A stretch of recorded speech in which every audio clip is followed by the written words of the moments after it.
Geçtiğimiz hafta ilk defa başladığımız bir projeyi sonlandırabilmiş, su tankını zımparalayarak boya işini bitirmiştik. Sürprizler hep beklediğimiz yerlerden bizi vurmuştu. Haliyle çok sarsılmamıştık. Oo bebeğim şu hale bak ya. Oo. Ötesi bir şey var. Bu hafta işe giriştiğimizden beri en çok dağıldığımız, işlerin üst üste sıkıştığı hafta oldu. Teknedeki delikler arttıkça arttı. Bir işi yapacaksak tam yapalım, sonuna kadar gidelim dedik. Bir tanesi mekanik. Biz tam zamanlı maceraperestler Başak ve Ömer. Teknede yaşamayı seviyoruz çünkü her sabah her şeyin mümkün olduğu yeni bir güne uyanıyoruz. Teknemizi hazırlayıp 2022'de Türkiye'den yola çıktık. 2023'te tek başına okyanus geçen ilk Türk kadını oldum. Ömer'le Karayip Denizi'nin altını üstüne getirdik. Teknemizi Panama'da karaya aldık. Denizlerine Everest'i, Cape Horn'a döndük. Temmuz 2025'te Hopa'dan İskenderun'a solo Türkiye turu rekorunu kırdım. Şimdi tekrar Panama'ya döndük. Teknemizi yüzdürmek, denizlere geri dönmek için, Pasifik'e açılmak için çalışıyoruz. Bize destek olmak için kanalımıza abone olmayı ve videolarımızı beğenmeyi unutmayın. Sabah kalktık, bugün pazar. Acayip bir heyecanla. Bizim saatimizde video cumartesi akşam seyrediliyor. Biz de tabii sabah kalkınca işte yaklaşık bir 8 saat sonra kalkış saatimize bağlı olarak işte bazı istatistikler görmeye başlıyoruz. Tabii heyecanlı gözümüzü açar açmaz onlara bakıyoruz. Bazen gece uyanıp bakıyoruz saat 2'de 3'te ne olmuş seyredilmiş, kaç saat seyredilmiş, hangi sırada, YouTube sırasını veriyor böyle videonun. Son 10 video yayınlanan 10 video arasında kaçıncı sırada falan diye tabii ki birinci sırada olmasını istiyoruz. Gene sabah sabah pek bir hoş sohbetsin. Hadi görüşürüz. Bir de şöyle bir geyik var. Belli bir noktadan sonra kanal birden patlıyormuş. Böyle bir sürü izleyici geliyormuş. Videolar çok izleniyormuş falan. Her sabah kalkıp bir de şeyi merak ediyoruz. Acaba şu an o video bu video mu? Böyle çılgınca izlenmeye başlayacak mı kanal falan diye. Daha henüz o noktaya gelemedik ama bu sabah gene çok güzel ve çok keyifli bir sabahtı.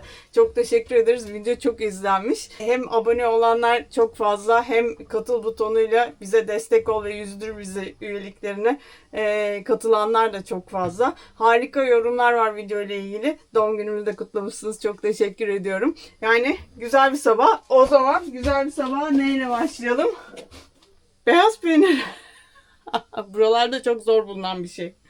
Bu sabah kahvaltıda yumurta ve beyaz peynir var. Ekmek ne kadar güzel ya. Ekmek güzel değil bebeğimmiş. Çocuk mu yapıyor bunu, kız mı yapıyor? Hayır canım, hazır ekmek bu. Nasıl? Yarı Getiriyor, pişmiş. pişiriyorlar. Evet tabii. Biz de bunlardan alalım o zaman. Hiç Dondurulmuş mu? Ama dolapta saklaman lazım. Tamam, Bu dip kadar prize ekmeği. koyarız, açarız dip prize, artık güneş panelimiz olacak. Şeyi, Çılgın projeler diyorsun. Bu hafta ne yapacağız? şu arkadan başlarım zımparalamaya, boyayı hazırlarım. Onlar kuruyunca da baş kamerayı toparlarım artık. Çok acıkmışım. 6, 12, 4'te 16 saattir bir şey yemedim. Ekmek vardı, beyaz peynir de vardı. Niye koyup yemedim bebeğim? Akşam o işlere girersem ben çıkamayız o işlerden. Bir de bu hafta şu şeyi yapmamız lazım. Yani botu denize atalım artık. Hem alışverişe gidemiyoruz. Hiçbir şeyimiz kalmadı. Şampuan kalmadı. Koltuk altı Yarın atalım, gidelim bebeğim. Un yok, bir şey yok. Un olsa ekmek yaparız. Yarın Pompa. atalım gidelim. Pompa. Canım bir sürü tekne var burada, buluruz bir tane pompa ya. Motor çalışacak mı ya? Çalışıyor herhalde. Deneyeceğiz bebeğim, bilmiyorum. Her yere yumurta dökmüşsün kanka. Sabah sabah da her söylediğime muhalefet ha. Muhalefet ne? Deneyeceğiz diyorum ben. Neyin muhalefeti? Cevap verme bana. Bak döverim kameraların önünde seni. Deli midir, divane midir ya? Muhalefet, sen muhalefet görmemişsin. Günaydın. Alemlere akmak için botu indirmeye karar verdik artık bugün. Bot da hazır. Ben temizledim. Motorunu taktık. Motoru çalışacak mı çalışmayacak mı tabii ki bilmiyoruz.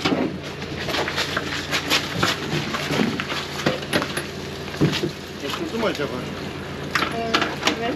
Su ayağıma döküldü. Hayır. Bakayım. Burası bizim güzel işte restoran, kafe, aynı zamanda market de burada. Marina'nın ofisi de burası. Hemen özel değil. Bebeğim dikkat et, hayvan. Keko. İşte umurumda değil yani. Bu da Marina'nın köpeği. Ömer yani akşam yemeğe gidelim dedi. Bir değişiklik yapalım. Gerçi bilmiyorum, şimdi motor çalışırsa pizzacıya gidebiliriz hemen. Öğleden sonra. Dedim öğleden sonra falan gidemeyiz. Akşamları biz motor bozulur bilmem ne olur. Gündüz gözüyle gideceğiz nereye Gündüz gideceğiz. gözüyle öğleden sonra.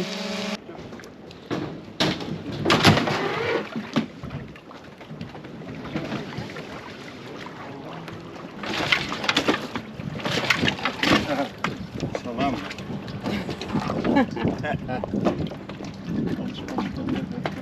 Köt de dondurmazmış bir sayı.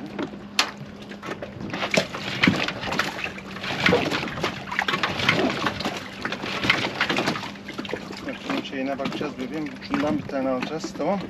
Hadi gel o zaman. Şey alacağız. Onun ismi.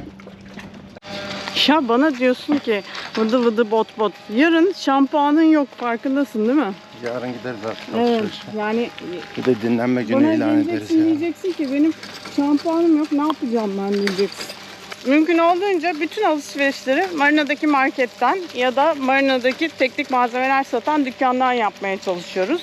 Hiçbir şeyin olmadığı yerde bize bence harika bir hizmet sunuyorlar. Ama tabii ki her malzeme yok. Ha bir de şöyle güzel bir tarafı var.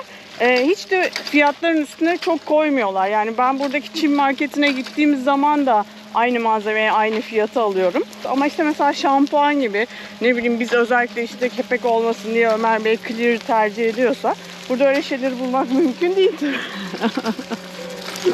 Gerçi artık kepek olsa da fark etmez bebeğim. Saçlarım beyazladı. Eskiden siyahken fark ediliyordu kepek olduğu.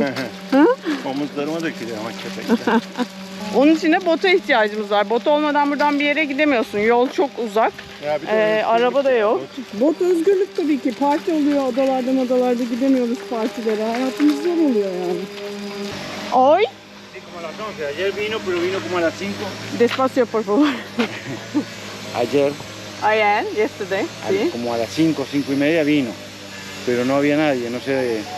Aa 5'te dün tekneye gelmiş. Biz burada Aa. değilmişiz. Pero ahora viene a las Claro. 11. Aa okey. Our Estamos room aquí. is Habitación, five. habitación 5. Ah, ok. Pero ahora viene, me dijo que venía como 11, 11 y media. 11, 11, 11, 11 me... 11:30. Hoy. hoy. Aa okey. 12, 12 buçuk gibi. Ok, yo lo busco. Perfecto. Ok.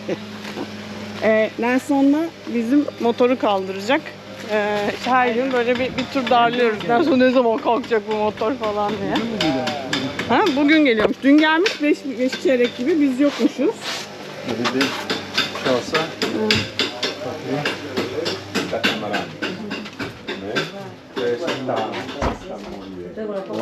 Y nos invitaron a una reunión con el Congreso.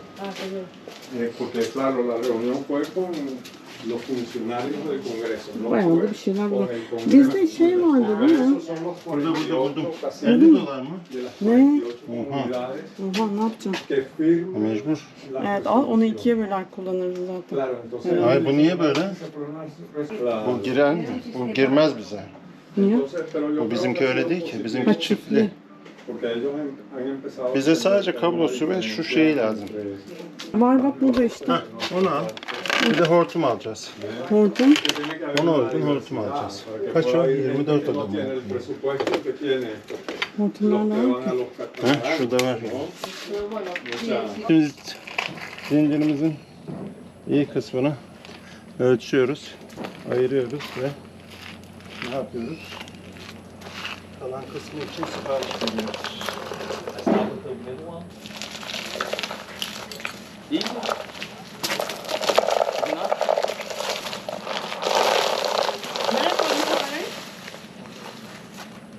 Vay çok artistsin.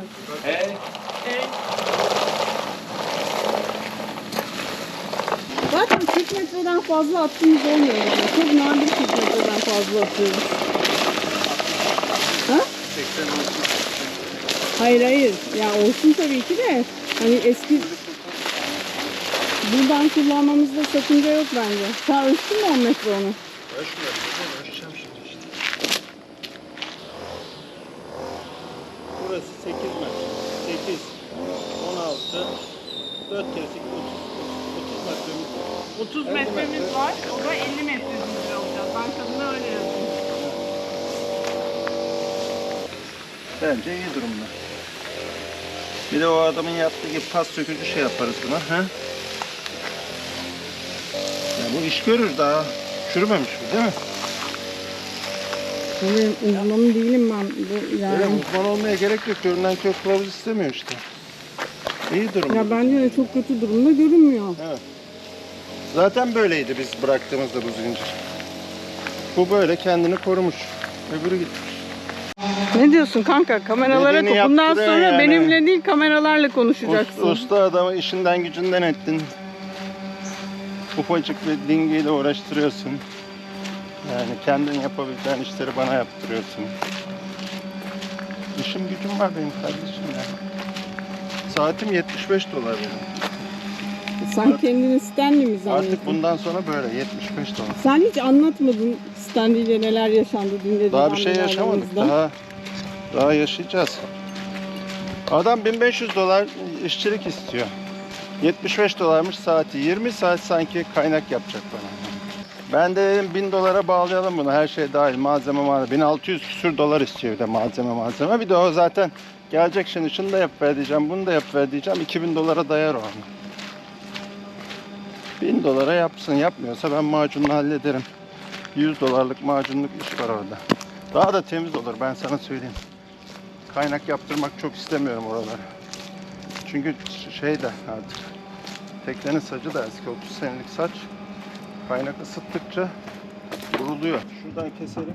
Bunu buraya alalım. Ha mantıklı. Kesecek bir şey getirdim yanına. Ha getirmedim.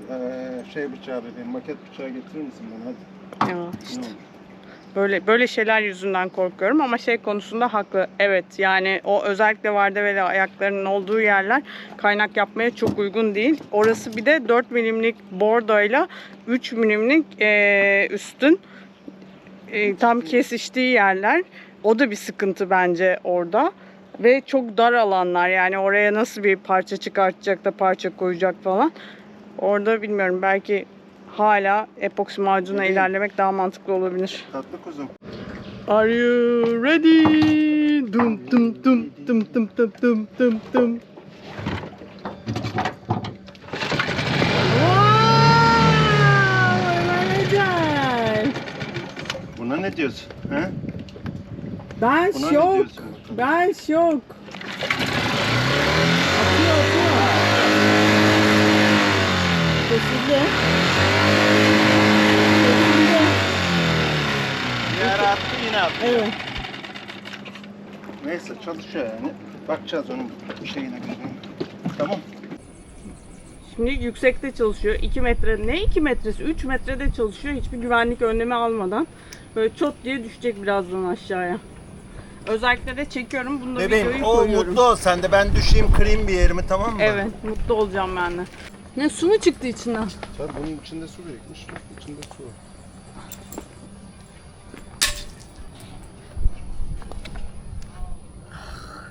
Biz de kurutmaya çalışıyoruz şu hale bak. Kurutmaya çalışıyoruz bir de. Olaylar nasıl buraya geldi olaylar? Bütün boya işlerini bıraktık ve vardeveli ayaklarını söküp oraları kesmeye karar verdi Ömer Hocam. Aslında olaylar şöyle başladı. Biz bu kaynak işleri için fiyat almıştık. $1500 fiyat aldığımız konusunda Ömer dün şikayet ediyordu. $1500 veremeyeceğimizi ve sadece $1000 verebileceğimizi söyledik. Stanley kabul etmedi. $1350 artı malzemeye yapabilirim dedi. Ha? Tamam işte $1350 artı malzemeye yapabilirim dedi. Biz ona da ağladık, kabul etmedi. Sonra böyle uzun bir mesaj yazdı bize. İşte biliyorsunuz Aralık ayı çok yoğun. Ben de işte şöyle böyle diğer işleri, daha pahalı işleri bırakmak istemem. Onun için yapamam. Siz de beni anlayın ama Ocak olsun bakarız bilmem ne vesaire gibi bir sürü bir şeyler yazdı. Biz de ne cevap vereceğimizi bilemedik. Böyle uzun bir sessizlik oldu derken o tekrar bize mesaj attı ve dedi ki o zaman şöyle yapalım. Yani ancak bu işi $1000 şöyle kotarabiliriz. Siz her şeyi hazırlayın teknede. Beni çağırın, her şey hazır olsun. Ben girip teknenin başından girip kıçından çıkayım. Bir anda her şeyi yapayım dedi. Biz de tamam okey dedik. Onun için işte şimdi bütün işi gücü bıraktık. Teknenin başından sonuna her şeyi yapıyoruz. Ömer tabii vardeveli ayaklarını açarak başladı. Ne yapmaya karar verdin? Burada radikal bir karar aldın. Hayatımızı etkileyecek. Teknenin içinde az da şey yapacak. Ama bence doğru bir karar aldın. Yani buraya kaynak içine giriyorsun. Krom ayaklar var ya bunlar krom. Kaynatmışlar buraya. Zaten kaynattığı elektrolizin için sebebi o. evet, elektrolizin sebebi o. Bütün vardiyalı ayaklarımızda elektroliz var. Kromla galvaniz saç, yani birleşmiş demir. Bu sert metal olduğu için bu yumuşak metali götürüyor. Şimdi bunları ben keseceğim buradan. Ondan sonra bunları buraya altlarına lastik koyarak oturtacağım. Bol bol şeyimiz var nasılsa. Neoprenimiz var 6 milim. O zaman temasını keseceğiz ve elektroliz olmayacak. Evet, İnşallah. ama işte burada bayağı bir kaynak işi çıkıyor. İlk önce bunu hazırlayacağız. Sonra güneş panelleri gelecek. Güneş panellerini hazırlayacağız vesaire. Yani bayağı bir iş çıktı. Ne kadar çabuk bitirirsek o kadar erken gelir Stanley. Bu işlerden kurtulur. Bir an önce tekneyi toparlamaya başlarız. Bebeğim bak ya bak. Bebeğim tamam. Allah'ım ya Rabbim. Ben gidiyorum Ya bana bunu yapmaya hakkın yok mesela. Beni böyle endişelendirmeye hakkın yok yani. Ama keserken bağlanırım. Kesici almaya gidiyorum ben. Ladies insist. What can I do? So we see who's the boss now. If I drop hold this. Nobody's I making the boat anymore. can give you a shorter one if you want. Kısasını vereyim istiyorsan. Ha?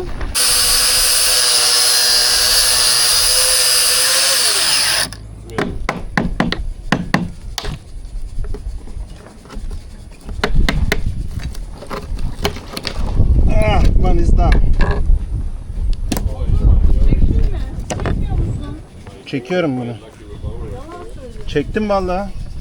Ama çok fena, bakar mısın bebeğim? Wow. We have epoxy. You want epoxy? Ha? Put some fiberglass. Don't rust.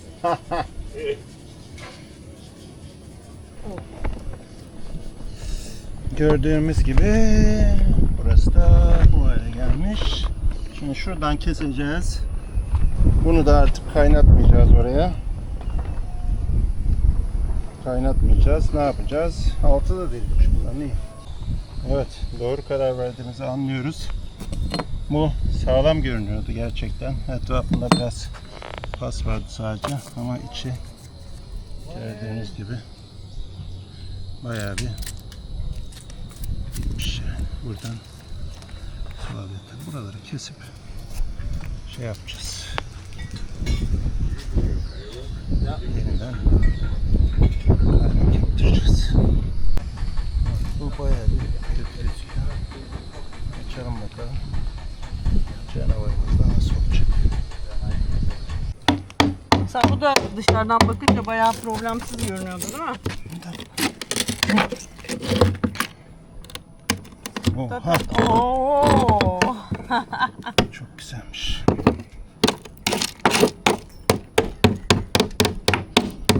İskele tarafı açtık biz. Açtıktan sonra tabii ki işte yangına karşı bir önlem olarak içerideki kısımlarını da açtık. Mesela şurada bir ışık görünüyor ya işte. Oradaki ahşapları kestik biz. Oraları yanmasın diye. Sonra bu da mutfak dolaplarının arkasında bir yeri açtı Ömer.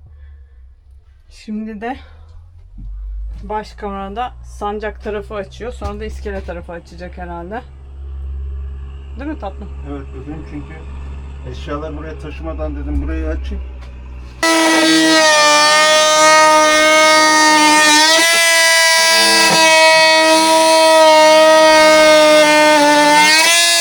Şurada iki tane vida Bebeğim. var bak. Nerede? Şurada. Ben içeri gireceğim. Karşılarını tutacağım onların. Sen buradan şeyle çeviriver yıldız. Sen ne yapıyorsun? Yıldız. Duşu mu söküyorsun? Evet. Yıldız tornavidayla söküver. Yıldız tornavida nerede? Burada. Bıraktım ben sana buraya. Her şeyi düşündüm senin için. Sinan çok tatlısın. Sevgili Sinan, bu duşu senin için yaptırmıştık. Özellikle ta sıcak su çektirmiştik. Hatta bizim tesisatçı Özcan demişti ki manyak mısınız, kıştaki duşa niye sıcak su çekiyoruz diye. Ama biz sadece Sinan'ın mutluluğu için o geldiğinde kışın tekneyle gezdiğimizde orada sıcak sıcak denize girip sıcak sıcak duşlar alabilsin diye öyle bir şey yapmıştık. Sonra ne oldu? Cebel Tarık'tan bir çıktık. Kıçımızda kocaman bir delik. Allah'ın Akdenizli delileri. Kıçlarında deliklerle dolaşıyorlar. Geliyorum. Şu işte. Dalgalar kıçımızda patladıkça o delikten içeriye sular giriyor falan. Bir de bir şey olsa, tekne mesela kıçı batsa, ikinci bir delik, kocaman bir delik yani kendimizi riske atacak. Onun için onu kaynakla kapatacağız. Vidaları açacağım. Ha, 2 tane şey var orada kuzum. Metale değil mi ya? Ha? Acayip sıcak. Sen ne koydun buraya? Kamera mı koydun? 50 kere diyorum benim özelime girme diye. Oh, çıplağım. Marina ofise gittik, pazarlık yapıyor, biraz indirim yapsınlar diye. Böyle çıplak gittim Marina ofise. Gittim, faydası oldu bak. Çok gerçekten evet. Yaptılar Seni indirim. çıplak görünce dayanamadı cazibene. Ne yaptın? Çekirdeklerini çıkarttın, reçel yapmışsın. Aa, sen burayı söylüyorsun. Nereye? Evet, kaynağı çok kötü pas yapmış o parçanın. Evet ama kurtaracağız. Emin misin kurtaracağımıza? Erken şey yaptık. Ha? Erken teşhis. Ah. Şimdi bizde 2 dümen sistemi var. Ah. Ah. Bir tanesi mekanik. Bu. Şimdi şu dümenimiz dümenden aşağı geliyor. Aşağıdan bu kol vasıtasıyla mili oynatıyor. İkincisi hidrolik. Hidrolikte otopilot da çalışıyor. Şimdi şuraların paslarını alıp tekrar boyamak için hidrolik kolu alıyorum. Çünkü burada hidrolik hortumlar da vardı. Boyamamız mümkün değildi. Bunlar varken hidrolik hortumlarımız zarar gördü diye çok korkmuştum ama görmemişler Allah'tan. Şurada bir sıkıntı var. Bu yamulmuş ve sıkışmış. Bakacağız ona da. İnine girdin oraya, hiç sesin çıkmıyor. Durum ne? Hiç bildirmiyorsun bize. Yukarıdan beni çek önce bir. Ne şartta da çalışıyor. Ha?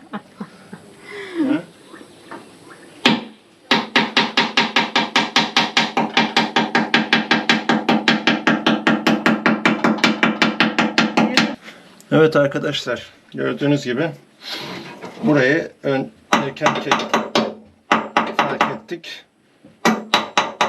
Erken teşhis burayı kurtaracak. Burası delinmişti. Onun için burayı geniş bir şekilde biz ek yaptırdık. Yani 2 sene sonra, 3 sene sonra elimize alırmışız yine. Şimdi bir 10 sene daha ömrünü uzattık diye düşünüyorum.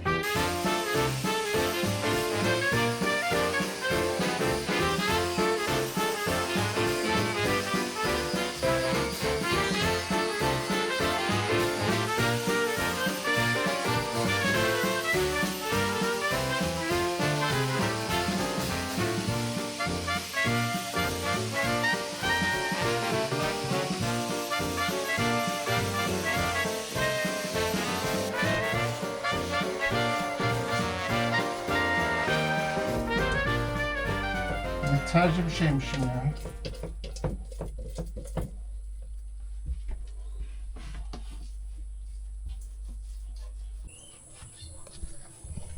Evet.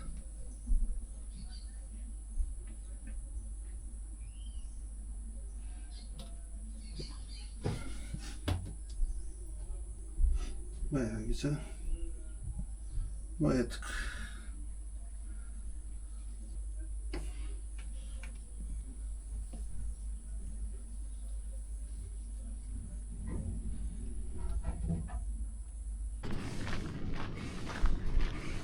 İşten kaçtık.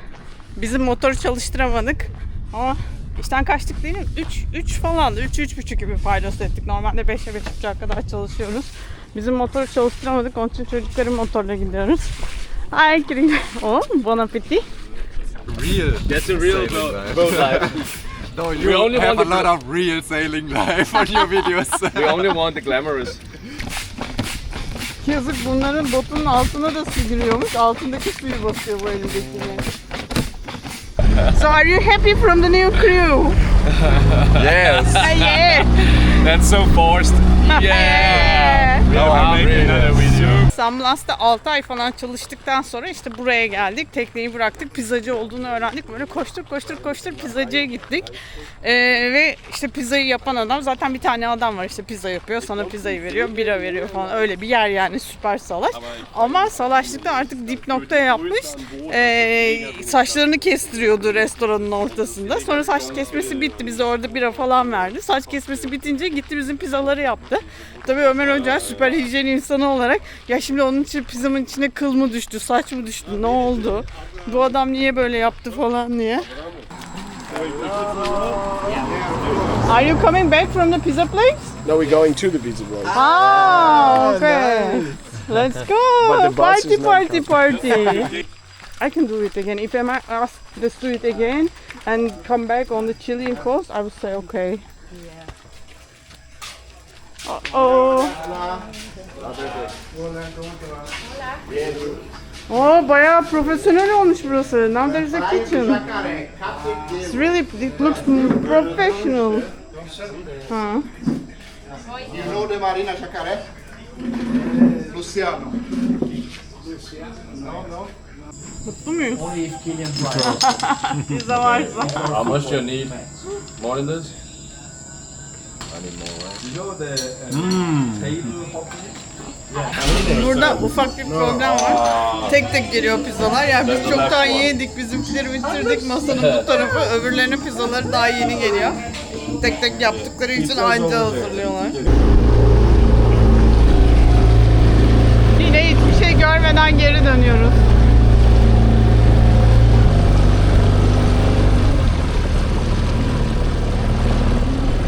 Oo. Evet, geldik Suğla.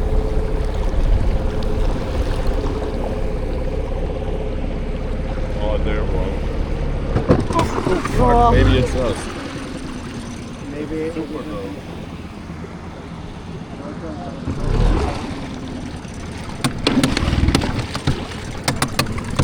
No, another one under us. Me.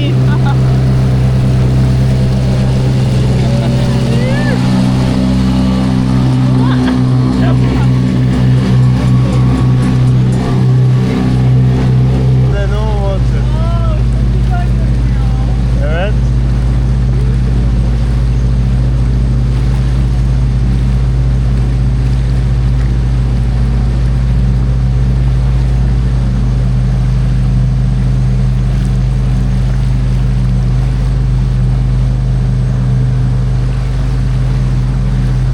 Sanki boşlukta yüzüyormuşuz gibi ya.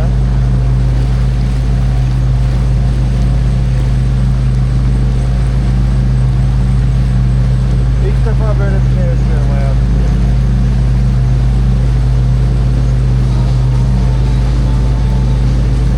Yani bu açıklanmaz herhalde, kamera almıyor. Ay, hayatımda böyle bir şey görmedim diyorsun ama Ne?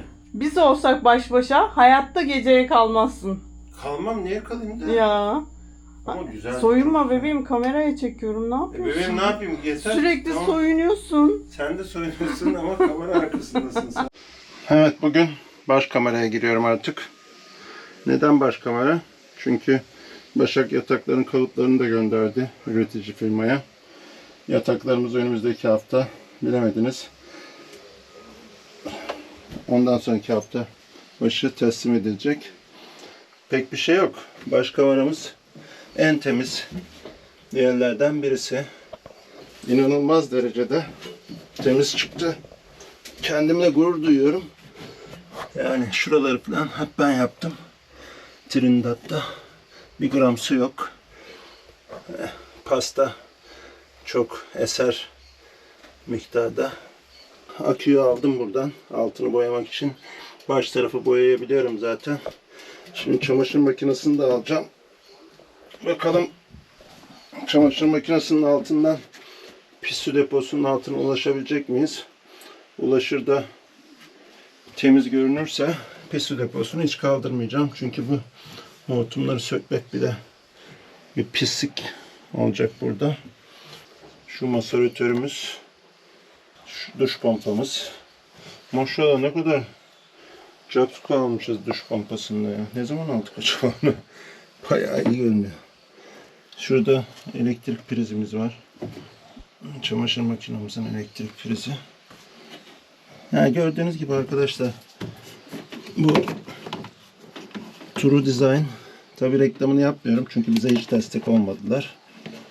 Ne bu tekneyi alırken, yaparken ne de Türkiye tur rekorunu kırdığı Başak'ın Beno teknesindeki bütün vanaları True Design'la değiştirirken 40 demediler yani. Güzel mal. Bakar mısınız? 3 senenin sonunda küçük bir parmak hareketiyle vanayı açıp kapatabiliyorsunuz. En ufak bir pas elektroliz yok çünkü plastik. Korkunç güzel bir malzeme. Makinamızı aldık buradan. Ama bir tabanımız var burada. O tabanımızı almamız lazım ki altını boyayalım ve pis su deposunun altına ulaşabiliyor muyuz? Ona bakalım. Pis su deposunu almadan olmayacak. Çünkü ayağımın bastığı taban, Erhan sağ olsun, pis su deposunun altına kadar devam ettirmiş onu. Başak kaptan geldi hemen. Beni kendi kendimle konuşurken yakaladı. Çekiyor musun bunları dedi. Video çekmek zorundayım. Unutuyorum ben. Şu anda bir parçamız kaldı. Onu da kırarak alacağız artık. Başak kaptan da güzel mama hazırlıyor. Her şeyi kırmış, her şeyi kırmış. Kırarım. Kırarım. Video yapmak için odadaydım, her şey kırmış ya. Bebeğim, Bir tane adam- bir parça bir şey kırmış. Erhan var ya öyle bir şey çakmış ki şunu bakar mısın ya? Erhan oğlum ya. Uzaya mı gideceğiz oğlum ya? Abartmışım biraz bence. Neyse söktük bari hadi. Bunu da alacağız böyle. Altımız temiz gibi duruyor. Yavaş yavaş paslanmaya başlamış ama en sağlam yerimiz burası işte. Cillop gibi. Çünkü Ömer Öcal yaptı burayı kendi elleriyle. Ben yaptım ya. Benim şeyimde yaptım canım. Kontrolümde yaptım. Bak şimdi her yerini görebiliyorum, tamam mı? Her yerini boyayabileceğim. İçim rahat. Bir el zımparası ya da makineyle ince bir zımpara. Sonra boyayacağız. Fazla bir işimiz yok burada. Sonra kırdığımız, döktüğümüz şeyleri yerine koyup kapatacağız. Dur. Dikkat et kendine. Sen dikkat et kendine. Burada yağlar havalarda uçuşuyor. Geçip duruyorsun taraf. Geçen anlatmıştım sintinerekleri sökerken biz silikat diye özel bir yalıtım malzemesi kullandık. Bizim teknede aslında şey vardı, köpük vardı. Kamerayı ilk defa İstanbul'da Fenerbahçe Marina'da söküp işte boyamayı ve temizlemeyi denemiştik. Sonra yeni bir malzeme almak söz konusu olunca ne yapalım falan deyip malzemeleri araştırmaya başladık. Bu nereden girmiş tekneye? Bunlardan bir sürüsü girmiştir o zaman tekneye. Allah kahretmesin ya. Sen şu bu şeylerine dikkat et işte bak çöplerin. Gıdalar var orada, koku var. Herifler kokuya geliyor, al. Alamam ben, al onu. Ya Allah'ım ya. Nerede? Bunlardan kaç tane var acaba? Lan kaç tane olacak bebeğim? Yani biz şu an şansı olan bir taneyi mi gördük? Allah'tan bu mal da baş kameraya yeni yapılmış boyanın üstüne bir gelmiş yani. Hayır boyadık ya. Bu rahatsız olmuştur. Neredeydi? Teknede miydi yani? İçindeydi herhalde. Ay bak hareket ediyor. Bak Evet bak bebeğim ya. ters dönmüş o. Bak ya Hareket ters ediyor. dönerken bile yaşamaya çalışıyor piç ya. Öldürmez biz yumurtaları falan kalmasın. Hem de dana Atıyorum kadar ha. buradan. Nereden oralardan? Ya atacağım canım, ne yapacağım? Allah'ım ya ruhuma indi gene ya. Şurada bir video çekeyim dedim. Bütün gerçekten keyfim kaçtı bir anda yani. Demek ki bunlar girdiler tekneye yani yapacak bir şey yok. Ben asıl işte şunu anlatıyordum. Ay. Oh. Bu özel bir malzeme. Silikat diye bir malzeme. Biz köpükleri söktük teknenin içindeki bütün köpükleri. Sonra bir yalıtım malzemesi aramaya başladık. Marmaris'te bu malzemeyi bulduk. Bu malzeme bir motor yatı için gelmiş. Bir motor yatı komple bu malzemeyle kaplamışlar. Sonra artan tabakaları olmuş. İşte o artan tabakalar da bizim tekneye yetti. Biz de silikat malzemesiyle kaplamış olduk. Bunun en güzel özelliği şu. Bir kere her şeyden önce ısıya dayanıklı ve yangına da dayanıklı.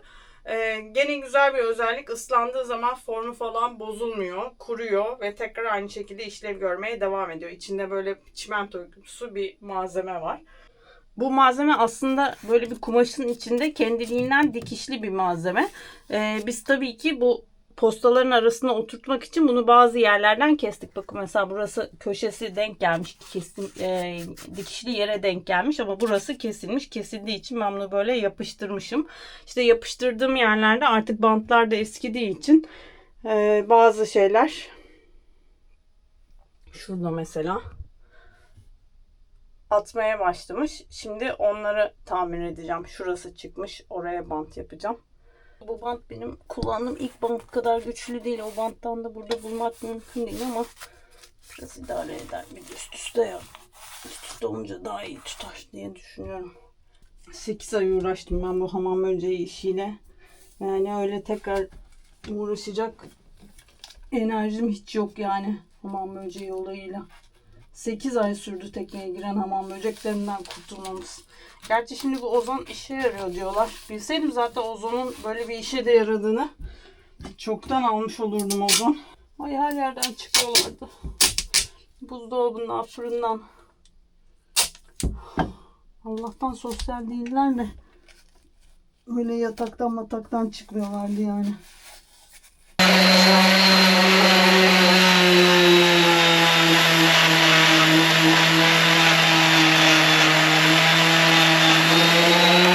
Kameranın yatak altındalar.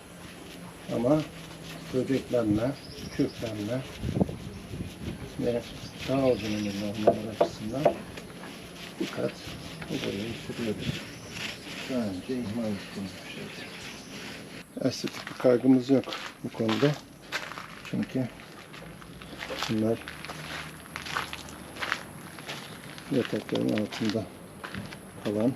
Ben ısrarla teknenin başından sonuna doğru gelelim diyorum ama o iş maalesef bir türlü öyle olmuyor. İşte başını açtık, Ömer orayla ilgileniyor. Ben de bu sefer kıçından gireceğim. Çünkü ortaya işte motor kalksın öyle yapalım diye tutturduğu için onu bekleyeceğiz. Ben arkadan başlayacağım şimdi. Arkada bizim neyimiz var? Şöyle. Şimdi bizim burada bir tane büyük ambarımız var. Burası baya büyük bir ambar. Bir de şu kıçta 2 tane kapağımız var. Bu aslında iskele taraftaki bu büyük ambarın devamının kapağı. Bu da sancakta yatağın arkasında otopilotun hidroliğinin ve işte bazı bu kıçta çalışan şeylerin elektrik panosunun olduğu yere bakıyor. İkisi arasında da küçük bir geçiş var. Şu ortadaki kapak aşağıya kadar inmiyor diğerleri gibi. Bu ortadaki kapağın içinde de acil durum yekesinin kafası var. Şimdi asıl operasyon burada gerçekleşecek. Çünkü bu kapak sürekli şöyle göstereyim kapandığında su alıyor. Su aldığı için de işte buraları paslanmış vaziyette. Zaten artık ahşapların içinden de pas akıyor. İşte Stanley gelip baktığında bunu da gösterdik.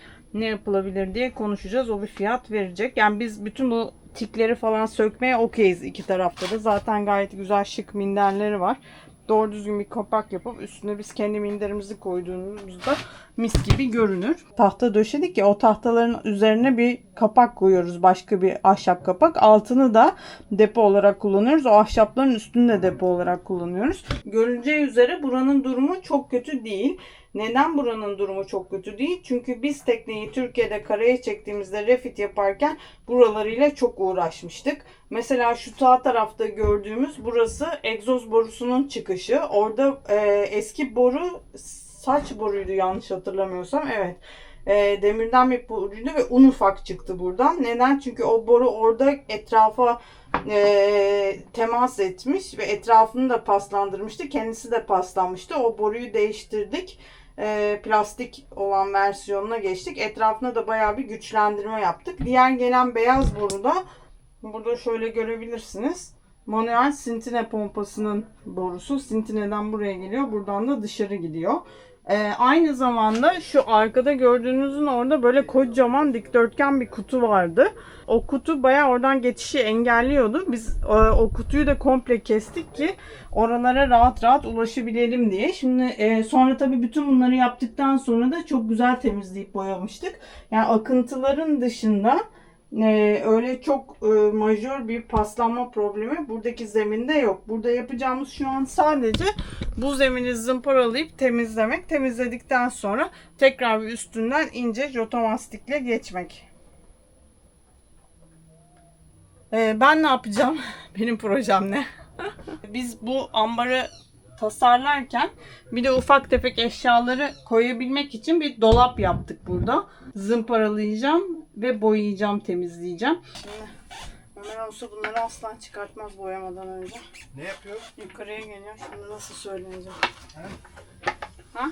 Ne yaptın? Şunlar diyorum ama zor çıktı diyorum. Neler ya? Hı? Onları aşağı ver, ben boyayayım aşağıda. Verebilirim. Dinlenince ha?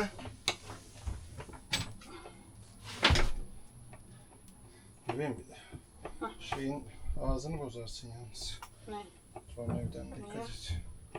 Ya iyi ki bir yeni tornavidam var ya. Herhalde ya. Senden öğrenecek değiliz tornavida kullanmayı. Ağzını bozarmışım tornavidanın. Kim bilir sen neler yapıyorsun bu tornavidalarla. Ağzını bozarsın benim. Güzel taş tornavidamın. Dikkat et. Onları da bir toplu yere koy. Çok olmayabilir elimizde. Neyse burada satılıyor. Bunların değişmesi lazım zaten. Şunun haline bak. Tamam canım, onları değiştireceğiz Kamerayı ama alttakini göster, kamerayı göster. alttakini değiştirmemize gerek yok yani. Değişecek. Bugünkü işimiz baş kameranın pis su deposu ve